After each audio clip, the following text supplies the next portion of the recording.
Destination Venus, an adventure with Rocky Starr.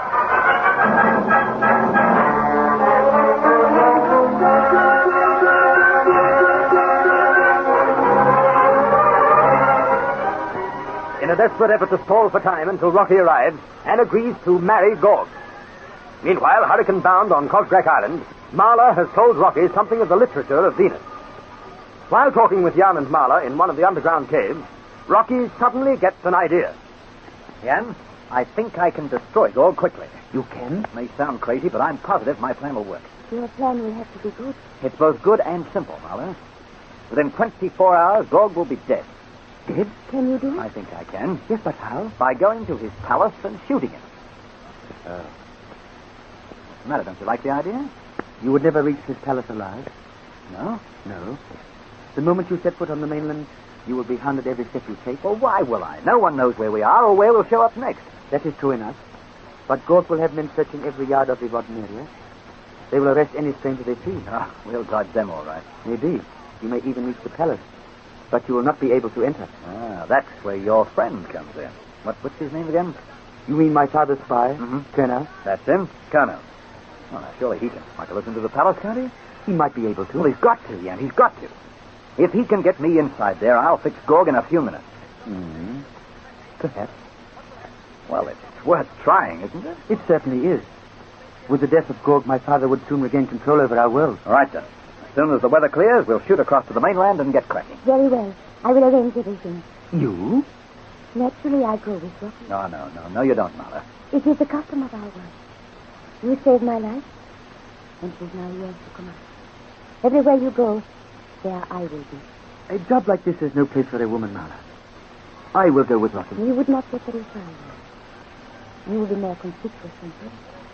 Every one of Gorg's men knows your face. Yes, she's quite right, Jan. I go with you, I say? Well, perhaps it would be better if you stayed with your father. I mean, you've got a lot of work to do arranging a sabotage. I have decided. Let's leave it and discuss it with Boktar. If he's agreeable that you come with me, all right. If not, Marla does. Now, let's go and find him. And then I'm just itching to get my hands on Gorg.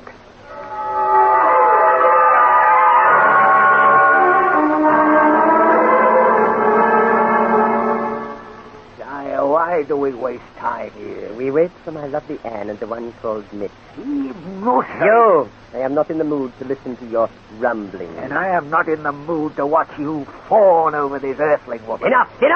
I advise you to forget her before it is too late. How do you mean? We have more important matters to discuss. Sacrifice and the notion let us begin the conquest of the universe. We shall begin, and I am ready. We are ready, sire. We have armies who could board our spaceship at this minute and destroy the Earth. Since when have you become ruler of Venus? Unless you fulfill your promises, sire, you may not be ruler much longer. How dare you? How dare you? How dare I dare because I love Venus and want to see her mistress of all planets, and so do your senior officers. We tire of the delay in carrying out your promises. You imbecile. How can I rush off troops to battle on other planets while Boktar and his cursed son still live? And whose fault is it that they are still alive? Yours! You and your useless men allowed them to escape from Rotten. I have hundreds of men hunting for them every hour because you failed me. Have you thought what could happen if they remained free? While our armies are away attacking other planets, they could rally the swine who hate us and overcome our rule here. Then why not find them now, sir? Have I not tried and tried? The Earthlings know where they are. And I shall be told that when I marry the lovely Anne. She only fools you. What? She will never give away her friend. Sire, the only chance you have is to grind the truth from him. You did not accomplish that with me. I would have, only you gave him his freedom so that the woman would marry you. I do not like your tone, Yo. Whether you like it or not does not worry me. I see. Perhaps you have ideas of ruling this world after me. My only thought is for Venus. I want to see her. Unless you change greatly, you may not live to see anything. Meaning? There are many generals on Venus who could do your work. Many, many generals. And they would all jump at the chance of being my chief lieutenant, should you be removed. One word from me and you die. Remember that. And I advise you to remember your promises to your men. Yo, I feel that it is time we parted.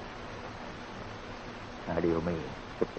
You could learn later. You will learn. In the meantime, I suggest you prepare to watch the parade of your troop. There is plenty of time for that. First, I intend to show Anne and Mitch over our factory. I suggest... Your suggestions are unwelcome. They're on their way to me here. Ah, here they are. Welcome, my lovely one. Welcome. Good morning, sire. It is good to look upon you. You are well, Mitch. I'll recover, pretty boy, and when I do, I'll taste the daylight out of you. You're so friendly, no? Well, sit down here, my dear. Say, I thought we were going to inspect your factory. We are. By television. I'm able to check on all my great undertakings merely by pressing a switch. So, would you be so kind? Very well, sire. Press the button marked 1. So be it. Joe is not very happy this morning. He feels I am making a great mistake in not sacrificing you both to the sun god Newt. Of course he is mistaken. Isn't he, Anne? I know that you will inform me of your friend's hiding place when we are married. There. You are watching a scene from the assembly department of one of our spaceship factories. Say, the robot's doing the work? Yes. They do most of the assembly. They are radio controlled. It's very impressive, sire. You mean frightening, no? You realize that factory is turning out 50 spaceships a day. Spaceships capable of reaching any planet in the universe. And we have at least 100 such places. However, let me show our latest weapons being made. My dear Anne, this will amaze you.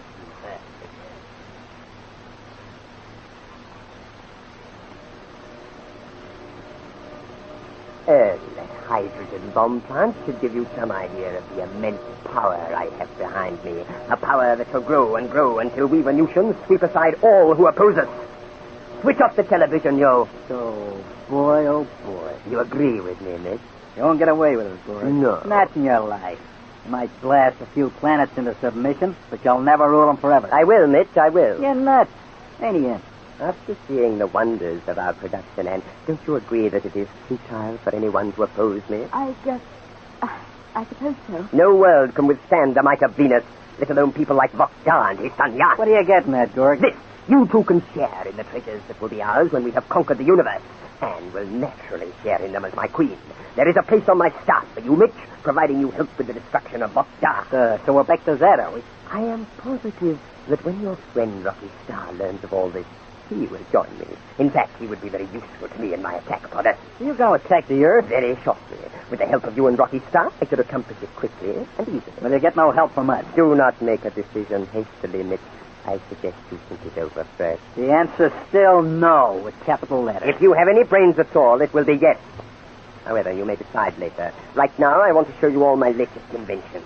It is my greatest, and with it, the universe becomes mine. Yeah, maybe Yan and Rocky will have something to say about that. None can stop me, no one. I shall rule the universe.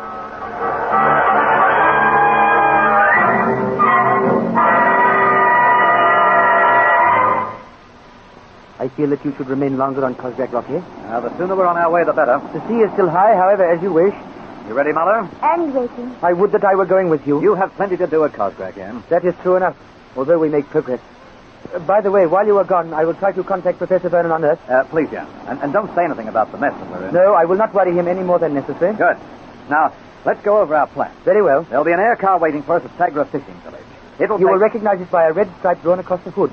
Marla will drive it, and you should be in Vintum very soon after you arrive back on the mainland. Well, how about Corno? My father spy at the palace. Yes. Turner received our message and is confident that he can get you into the palace. You know where to contact us in Vintum? At home of Marla's cousin. He will be there waiting for you. I hope he doesn't let us down. He will not. Have no fear, Rocky. It has all been arranged. I suppose it's just that I can't get used to this telepathy idea. I can hardly believe you arranged all this by thought transfer. Rocky, we waste time with words. Yes, you're right. Well, help us shove off, Jan. Good luck. Bring Anne and Mitch back with you. We'll do our best.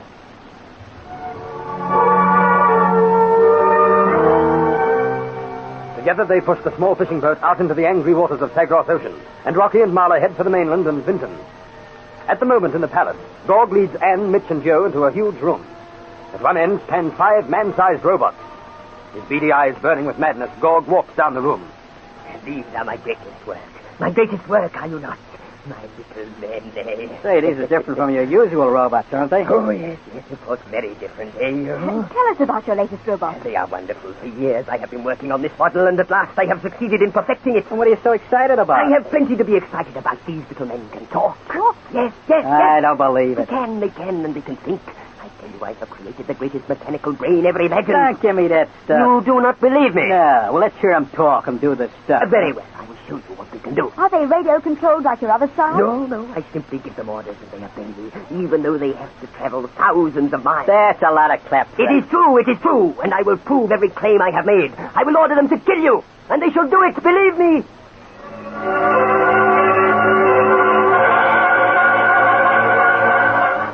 Mitch laughs at Gorg's threat, and the madman rushes to the nearest robot.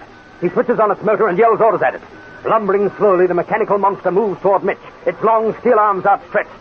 What will happen? Can Anne save our friends? And how will Rocky fare when he gets to close quarters with Gorg? There is excitement ahead for you on this strange new world in the next chapter of the Rocky Starr adventure, Destination Venus.